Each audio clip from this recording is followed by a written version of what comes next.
देख रहे हैं यूपी मांगे उत्तर, और यूपी मांगे उत्तर चल रहा है सीधे बदायूं से। जी हाँ, हम बदायूं लोकसभा सीट से खास चर्चा कर रहे हैं। पहले हाफ में हमने चर्चा की, ब्रेक से पहले आपने देखा संविधान पर, लेकिन अब बात करेंगे राम मंदिर पर और राम नवमी पर। जी हाँ, क्योंकि राम नवमी का त्योहार है कल और पूरे देश में उत्साह से मनाई जाएगी, लेकिन इस पर सियासत हो रही है। कल आपको बता दें कि भगवान सूर्य की किरणें भगवान राम के माथे पर सीधी पड़ेंगी, लेकिन उस पर सबकी नजरें टिकी हुई हैं कल कैसा दिन होगा। लेकिन विपक्ष राम मंदिर को लेकर सवाल उठाता रहा। विपक्ष ने राम मंदिर का निर्माण जब उद्घाटन हुआ उसका न्योता ठुकरा दिया। अब उस पर प्रधानमंत्री नरेंद्र मोदी ने विपक्ष पर हमला बोला है। कैसे, पहले आप वो देखिएगा, फिर हम तमाम मेहमानों से इस पर चर्चा करने जा रहे हैं। बोलो सियावर रामचंद्र की।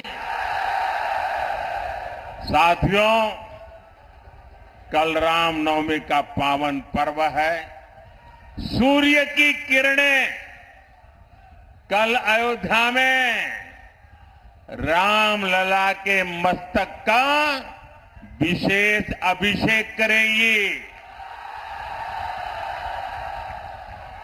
लेकिन घमंडिया गठबंधन के लोगों को राम मंदिर से भी परेशानी है। जो लोग कभी भगवान राम के अस्तित्व पर सवाल उठाते थे, वो आज राम मंदिर पर कैसी कैसी भाषा बोल रहे हैं। एक समुदाय के तुष्टीकरण के लिए इन लोगों ने प्राण प्रतिष्ठा कार्यक्रम का निमंत्रण ठुकरा दिया।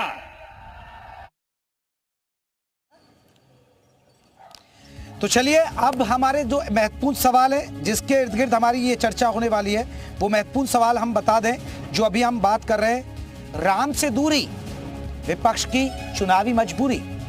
पहला महत्वपूर्ण सवाल है, राम से दूरी, विपक्ष की चुनावी मजबूरी। जो प्रधानमंत्री नरेंद्र मोदी कह रहे हैं कि ये विशेष वर्ग को लुभाने के लिए ऐसा कर रहे हैं। क्या राम विरोधी छवि विपक्ष को भारी पड़ेगी? क्योंकि आपको बता दें, विपक्ष ने दूरी बनाई, समाजवादी पार्टी ने भी, कांग्रेस के नेता गए, कांग्रेस के प्रदेश के अध्यक्ष वगैरह गए वहां पर, लेकिन बड़े नेताओं ने दूरी बनाई। क्या ये भारी पड़ेगी? तीसरा महत्वपूर्ण सवाल है, राम किसका बनाएंगे काम? 2024 राम मंदिर कह रही है बीजेपी, हमने बना दिया, हमारे चुनावी घोषणा पत्र में था। तो काम किसका बनाएंगे? वो विपक्ष का बनाएंगे या बीजेपी वालों का काम बनाएंगे राम 2024 में? और एक महत्वपूर्ण सवाल, अब की बार राम कराएंगे 400 पार। जो बीजेपी कह रही है अब की बार 400 पार, मोदी सरकार 400 पार। इन्हीं महत्वपूर्ण सवालों पर हम चर्चा करेंगे।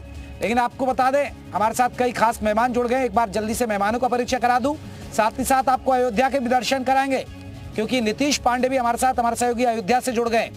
हमारे साथ हरीश श्रीवास्तव है, प्रवक्ता है बीजेपी के। हरीश जी, एक बार फिर स्वागत है। तारिक खान साहब हैं समाजवादी पार्टी की तरफ से। तारिक साहब, आपका भी बहुत बहुत स्वागत है। संजीव सिंह है, प्रवक्ता है कांग्रेस के। संजीव जी, आपका बहुत बहुत स्वागत है। तो सबसे पहले नीतीश का रुख कर लेते हैं। नीतीश, जरा तस्वीरें दिखाइए अयोध्या।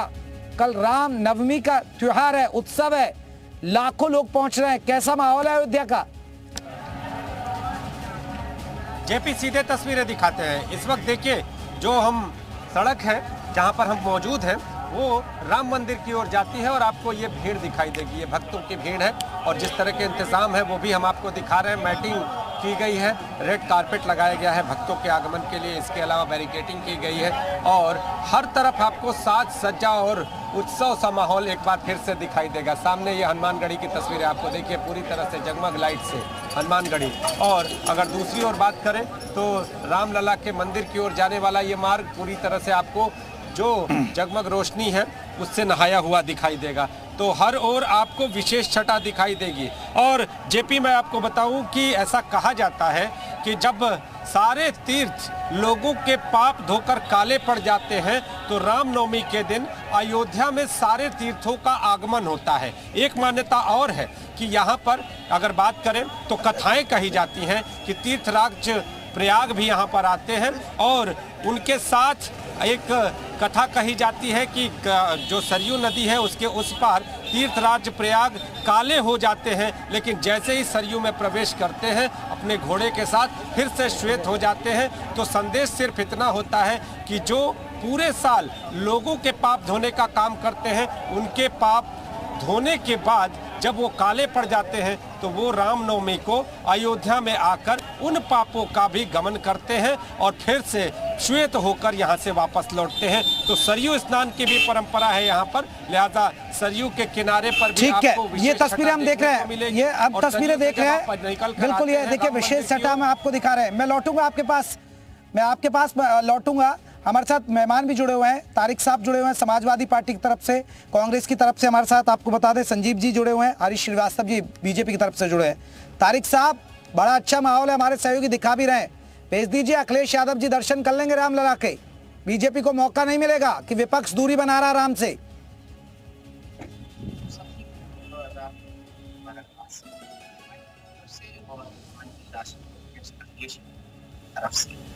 अब विपक्ष दूरी बना रहा है, राम मंदिर में नहीं गया तो एक पार्टी का जो सबसे बड़ा अधिकारी होता है उसका प्रेसिडेंट होता है, तो ऐसे नड्डा तो सजा मिलनी चाहिए उनको भी। ऐसे तो अमित शाह भी नहीं गए, क्यों नहीं गए थे भाई? इन्विटेशन तो इनको भी था। या तो सबसे बड़ी पार्टी जिसने अपने मैनिफेस्टो में रखा उसके अध्यक्ष को ही शायद बुलावा दिया था या दिया था, ये तो नहीं पता। मगर जब भगवान राम हर जगह है, कड़कड़ में है, तो उसी जगह ढूंढने की क्या जरूरत है? आप जहां है वहीं ढूंढ लीजिए। और सबसे ज्यादा जरूरी है कि अपने मन में ही ढूंढ लीजिए। और भगवान राम सिर्फ बीजेपी की मदद करेंगे, ये किसको सपने में आकर भगवान राम ने बताया? जेपी नड्डा को, अमित शाह को या लालकृष्ण आडवाणी? नहीं तो क्या सपा की मदद कर रहे हैं क्या फिर? ये आप नहीं, क्या तारिक साहब सपा की मदद कर रहे हैं भगवान राम? भगवान की लीला को सिर्फ भगवान जान सकते हैं। ये हम और आप कैसे बता सकते हैं? ठीक है, कल को क्या पता। ठीक है संजीव साहब, बीजेपी कांग्रेस पर सवाल उठाती है।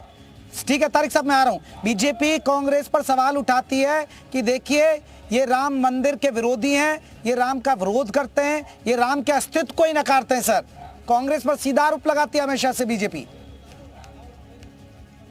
देखिए भारतीय जनता पार्टी क्या आरोप लगाती है और भगवान राम के नाम पे किस तरह के खेल खेले पूरे देश के लोगों ने देखा है।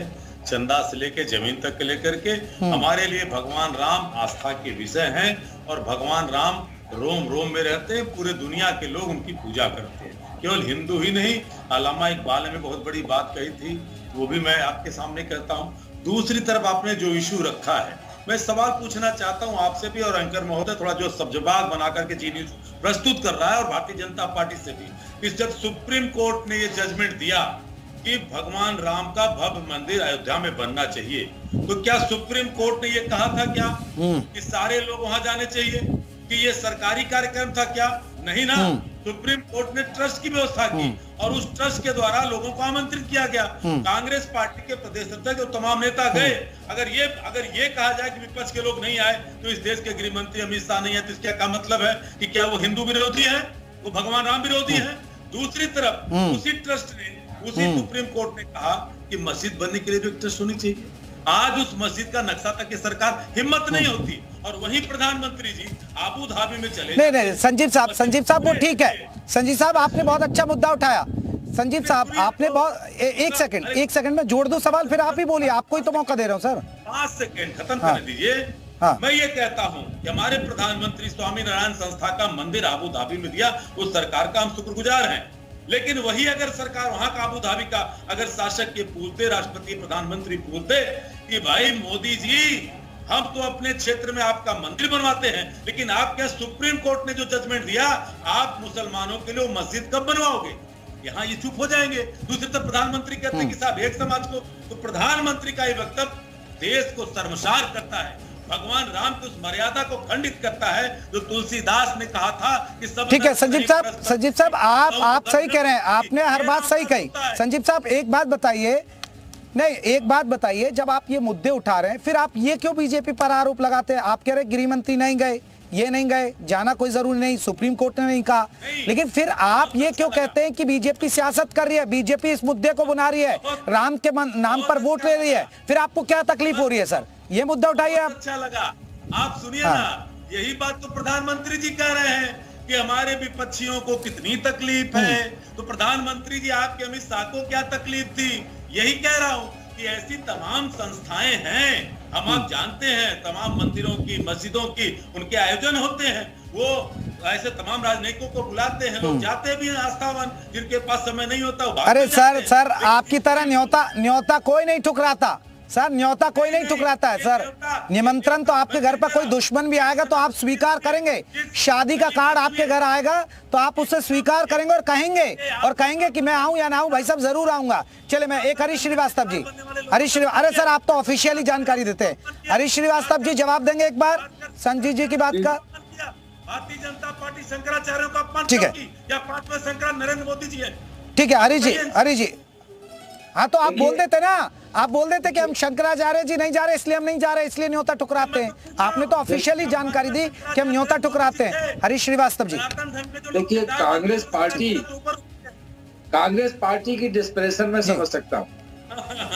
देश देख रहा है, कांग्रेस पार्टी आज इतने डिस्प्रेशन में है आपको देश कि देख रहा है। इनके युवराज रायबरेली और अमेठी जो परंपरागत इनकी सीटें, उनके लिए प्रत्याशी तय नहीं कर पा रहे हैं। मोदी जी की लोकप्रियता से इतने डरे घबराए लोग। पंजाब हरियाणा से खदेड़े जा रहे, उत्तर प्रदेश होने वाला खदेड़ा। जहां तक राम मंदिर का सवाल है, राम इस देश की अस्मिता है श्रीमान जी, और कांग्रेस लगातार श्री अयोध्या जी में भगवान श्री रामलला का भव्य दिव्य मंदिर का निर्माण न हो, लगातार इसको अटकाती रही। कपिल सिब्बल साहब आपकी ही पार्टी के नेता और वकील हैं, आप तो एफिडेविट तक सबमिट कर दिए कि राम काल्पनिक है।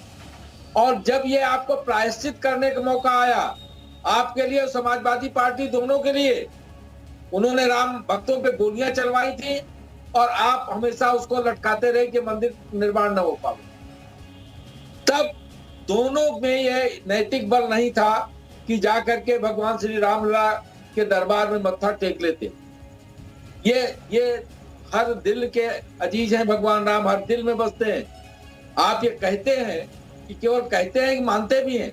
अगर मानते होते तो आप उस निमंत्रण को न ठुकराते और देश की आवाम की जो लेकिन सर विपक्ष तो आरोप पर यह लगाता ना हरीश जी, आप राम के नाम पर वोट बटोर रहे हैं, आप राम के नाम पर वोट बटोर रहे हैं। नहीं, वो जब साकार हो रही थी हरीश जी, विपक्ष तो आरोप लगा रहा ना, आप तो राम के नाम पर वोट बटोर रहे हैं। हम राम के नाम पे वोट नहीं बटोर रहे, हम तो वोट जनता जनार्दन से सबके साथ, सबके विकास, सबके विश्वास, सबके प्रयास पे और जनता जनार्दन की समृद्धि और खुशहाली पे बटोर रहे हैं। ठीक है तारिक साहब सुना आपने हरीश श्रीवास्तव साहब, आपको राम से प्यार होगा कैसे सर? आप तो राम भक्तों पर गोली चलवाते हैं, कार सेवकों पर तारिक साहब गोली चलवाती है आपकी सरकार, तो कैसे होगा आपको राम मंदिर से प्यार? अखिलेश यादव जाएंगे ही नहीं। प्रायश्चित करने का मौका था, प्रायश्चित तो कर सकते थे, लेकिन वो अपने विधायकों को भी मना कर दिए। इनके विधायक और नेता सब जाना चाह रहे थे तारिक साहब, लेकिन कांग्रेस ठीक है तारिक साहब से जवाब देता हूँ। नेताजी के ऊपर जो आरोप लगता है, तो नेताजी को आपने फिर सम्मान क्यों दिया? देश का दूसरा सबसे बड़ा पहला सवाल। आरोप भी लगाते हो, उनको नतमस्तक भी करते थे, नमस्ते करने भी सारे मंत्री आके जाते थे, और उसके बाद वो गड़बड़ भी थी। उसी वक्त में एक तो लॉ एंड ऑर्डर डीएम का मामला, आईपीसी और सीआरपीसी के हिसाब से लॉ एंड ऑर्डर डीएम और एसपी का मामला। उस टाइम के जो प्रमुख सचिव थे दीपेंद्र मिश्रा, उनको राम मंदिर ट्रस्ट का अध्यक्ष बना दिया जब गोली चली। क्यों? उनके बेटे नहीं, तारिक साहब जो हरीश श्रीवास्तव जी कह रहे हैं, आपको निमंत्रण दिया, आप नहीं गए, आपके विधायकों को तो विधानसभा स्पीकर लेकर जा रहे थे, वो भी आपने रोक दिया उनको। ये राम से दूरी नहीं रही, राम से आप दूरी बनाए रखे हैं सर। तारिक साहब आप चाहते ही नहीं है, आप भी तो एक विशेष वर्ग को लुभाना चाहते हैं ना। अगर बीजेपी हिंदू वोटरों को चाहती है तो आप मुस्लिम वोटरों को चाहते हैं। नहीं, जो प्रैक्टिसिंग हिंदू है, अखिलेश जी प्रैक्टिसिंग हिंदू है, वो जरूर जाएंगे। अगर जो नहीं गए वो राम विरोधी है, तो गृह मंत्री जेपी नड्डा, लालकृष्ण आडवाणी से शुरू करिए फिर। भाई ऐसा क्या है? इनको भी तो निमंत्रण था, ये भी नहीं गए। ऐसे ही हमको भी निमंत्रण था, अखिलेश जी ने कहा कि बुलावा आएगा तो हम जाएंगे। अगर हम नहीं गए तो कैसे विरोधी हो गए? गोलियां चली, जिसने गोलियां चलवाई प्रमुख सचिव था, उसको इतना बड़ा पड़ दिया, लड़के को एमपी बनाने जा रहे हो, कल मंत्री भी बनाओगे, उसकी कोई गलती नहीं की प्रमुख सचिव था, कोई गलती नहीं। इसका मतलब यह है कि आप सेलेक्टिव हो, आपको नपेट रचना की गलती नहीं दिखती है, नेताजी की गलती दिखती है, अभी नेताजी गलत दिखे और उनको भारत का दूसरा सबसे बड़ा अवार्ड भी दे दिया, उनके घर भी जाते थे नमस्ते करने। ये क्या है, ये क्या डबल स्टैंडर्ड? अब नेताजी नहीं रहे, उनके बारे में कोई नहीं बात करता, अटल जी के बारे में कोई बात नहीं करता, तमाम बात कहते, उनको नाम सम्मान से ही लेते, मगर नेताजी मुलायम सिंह यादव का हर जगह नाम लेकर आते और उसके बाद उनको इनाम भी देते। ठीक है संदीप श्रीवास्तव जी, देखिए आप पर हरीश श्रीवास्तव जी आरोप लगा रहे हैं संजीव जी की सीधे तौर पर कि देखिए कांग्रेस ने तो राम के वजूद को नकार दिया, कांग्रेस तो कोर्ट में अलग ही पैरवी करती है कि राम तो है ही नहीं, वो सीधा आरोप लगा रहे हैं आप पर। देखिए, सबसे पहली बात कि राम के अस्तित्व को नकारने का जो सवाल है, मुझे लगता है कि आप भी एक समझदार पत्रकार है और भारतीय जनता पार्टी के प्रवक्ता, अपने ही मंत्री जितेंद्र सिंह का बयान संसद में देख लें, जो राम सेतु को लेकर कहा कि काल्पनिक ऐसा हो नहीं सकता। इसकी पिछले शीतकालीन सत्र में जितेंद्र सिंह का बयान संसद में है। दूसरी तरफ जो राम के बहुत बड़े ये लोग जो राम भक्त बनते हैं, गुलाब चंद कटेरिया ने क्या कहा था कि भारतीय जनता पार्टी ने होती तो राम समुद्र में फेंके होते। इन्हीं के सरकार के सहयोगी संजय निषाद क्या करते हैं, जो भगवान राम के वल्दियत पे सवाल खड़ा करते हैं कि खीर पीने से कोई बच्चा पैदा नहीं होता। और यहाँ ये लोग, यहाँ चंपत राय से लेकर के फैजाबाद के मेयर ने 20 लाख की जमीन 10 सेकंड में 2.5 करोड़ की बेचने का काम किया, ये बात करेंगे। चंदा चोरी का इल्जाम जूना खड़ा लगाता है, ये बात करेंगे। हम तो राम के आस्थावान लोग हैं, हम इसलिए पूजा करने भी जाते हैं तो उसका प्रचार नहीं करते। भगवान राम के लिए नरेंद्र मोदी जी से एक सवाल है और तथाकथित सनातनियों से, इन पाखंडियों से सवाल है कि भगवान राहुल गांधी जाएंगे क्या? नहीं मानते हो तो कम से कम ये सवाल पूरा देश पूछता है। संजीव जी, राहुल गांधी जाएंगे? राहुल गांधी जाएंगे क्या संजीव जी? मैंने फिर पूछा कि अमित शाह पहुंचेंगे क्या कल? हाँ, अमित शाह पहुंचेंगे क्या? प्रधानमंत्री गए, वो नहीं ठीक लगा। अमित शाह पहुंचेंगे क्या? ठीक है, हरीश जी वो पूछे गृह मंत्री कब जाएंगे? अगर इनको दूरी है तो गृह मंत्री कब जाएंगे? और आपको लगता है कि 400 पार लगा देगा? गृह मंत्री जी जब जाएंगे तो संदीप जी को सूचना होगी कि गृह मंत्री जी जा रहे हैं, आपको सूचना हो जाएगी। ये इनके नेता है राहुल गांधी, उनकी तो सूचना इनको है नहीं। इनके पार्टी के नेता है राहुल गांधी और सोनिया जी, उनकी सूचना इनको नहीं है, गृह मंत्री की सूचना मांग रहे हैं। संदीप जी, कांग्रेस पार्टी को अब भी कम से कम देश की जनता की बात समझनी चाहिए। देश की जनता की क्या चाहती है वो समझना चाहिए। देश की जनता की चिंता करिए, जो देश की जनता बेरोजगारी, महंगाई, भ्रष्टाचार पे घेर रही है, देश के प्रधानमंत्री बखूबी कर रहे हैं और देश बहुत आगे बढ़ रहा है। कांग्रेस का डिस्प्रेशन एक भ्रम फैलाती है, ये कांग्रेस का डिस्प्रेशन एक भ्रम और झूठ फैलाती है। देश तो आज तीसरी सबसे बड़ी अर्थव्यवस्था होने जा रहा है पूरी दुनिया की। आज 37 लाख करोड़ जीएसटी कलेक्शन हो गया।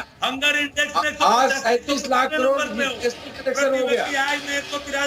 तो आप पर कैपिटा इनकम जब 2014 में कांग्रेस पार्टी ने छोड़ा था, उसका 3 गुना हो गया है। Per capita income Congress party ने जब सत्ता छोड़ी थी, उसका 3 गुना हो गया है। संदीप जी, जरा ये भ्रम और झूठ फैला कर से बाज आकर के जरा सच के धरातल पे उत्तर प्रदेश कुपोषण नंबर 1 नहीं तो जनता, अरे यही नकारात्मकता फैलाते जनता ने आपको एकदम नकार दिया। लेकिन आज भी अपनी लाइन आप नहीं बदल रहे, आज भी अपनी लाइन नहीं बदल रहे। कल रामनवमी है, कम से कम इस अवसर पर कांग्रेस पार्टी हम भगवान राम के नाम पे चंदा चोरी नहीं करते, तो कांग्रेस पार्टी नकारने वालों के साथ। ठीक है, मेरे एक सवाल, तारिक साहब, क्या विपक्ष को भारी पड़ेगा? क्या राम विरोधी छवि जो ये बीजेपी बना रही है आप लोगों की, ठीक है, तारिक साहब से जवाब ले लेता हूँ सर, ये राम विरोधी छवि विपक्ष को भारी नहीं पड़ेगी? देखिए, कहां से, जब हमने ऐसा कोई काम किया ही नहीं, क्या क्या किसी ने विरोध किया राम मंदिर बनने का? सुप्रीम कोर्ट ने ऑर्डर दिया। अच्छा ही सर ये तो आपको बता रहे हैं राम किसी और विरोधी। की सरकार हो, किसी और की सरकार होगी, मान लेते हैं समाजवादी की सरकार, तो वो क्या सरकारी जो मदद मुहैया कराना है राम मंदिर बनने को, वो नहीं करती सुप्रीम कोर्ट के ऑर्डर, तो कंडेम कौन होगा? किसी की भी सरकार होगी, स्टेट में और केंद्र में। जब सुप्रीम कोर्ट कहता, और मुस्लिम पक्ष ने भी कहा कि जो सुप्रीम कोर्ट कहेगा हम मान लेंगे, एक मुस्लिम पक्षकार बताइए जिसने इसका सड़कों पे विरोध किया? जबरदस्ती का दुश्मन क्रिएट किया जाता है, लोग विरोध करते हैं। राम मंदिर का विरोध किसने किया? एक तंजीम का नाम बताइए ना, मुसलमान तंजीम का नाम बताइए जिसने कहा हो, ठीक है। लिखित में दिया। हरीश जी राम बेड़ा पार करेंगे बीजेपी का? हरीश जी राम बेड़ा पार करेंगे बीजेपी का? इस बार हैट्रिक लगा पाएंगे सर? राम जी इस देश के जन जन में बसे हैं, इनके हृदय बसे हैं, और इस देश की सम्मानित जनता जनार्दन आज देश के यशस्वी प्रधानमंत्री मोदी जी के साथ और भारतीय जनता पार्टी के साथ खड़ी है। 400 से पार। चलिए अब देखना होगा कि राम किसका बेड़ा पार करेंगे। कल राम